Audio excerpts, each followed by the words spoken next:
প্রকার ব্যক্তিকে কুরবানির গোশত দিলে সওয়াবের পরিবর্তে আর গুনাহ হবে। নবীজি সাল্লাল্লাহু আলাইহি ওয়াসাল্লাম কঠোরভাবে নিষেধ করেছেন এই দুই ব্যক্তিকে কুরবানির গোশত দেওয়ার জন্য, অথচ আমরা এদেরকে দিতে খুব বেশি আনন্দ ফিল করি এবং সওয়াব মনে করে তাদেরকে দেই।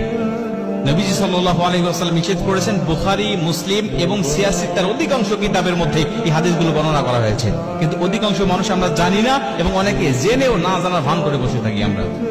হযরত আলী রাদিয়াল্লাহু তাআলা আনহু বলেন, নবীজি সাল্লাল্লাহু আলাইহি ওয়াসাল্লাম বলেন, তোমরা প্রথম নম্বরে কোনো কসাইকে মজুরি হিসাবে গোশত দিবে না। কসাইকে মজুরি হিসাবে গোশত দিলে আপনার সওয়াব তো হবেই না এবং গুনাহ হবে এবং কুরবানি বাতিল হয়ে যাওয়ার সম্ভাবনা আছে। কেন?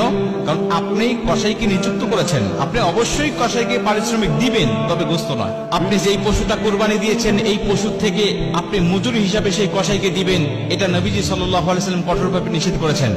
আপনি কসাইকে নিযুক্ত করার পূর্বে তার সাথে আপনাকে চুক্তি করতে হবে, আপনি অবশ্যই তাকে পারিশ্রমিক দিবেন, তাকে ঠকাবেন না, কোনোভাবেই নয়। এবং নবীজি তো মজুরিদেরকে বলেছেন যে তার গায়ের ঘাম শুকিয়ে যাওয়ার আগে তার পাওনাটাকে বুঝিয়ে দাও।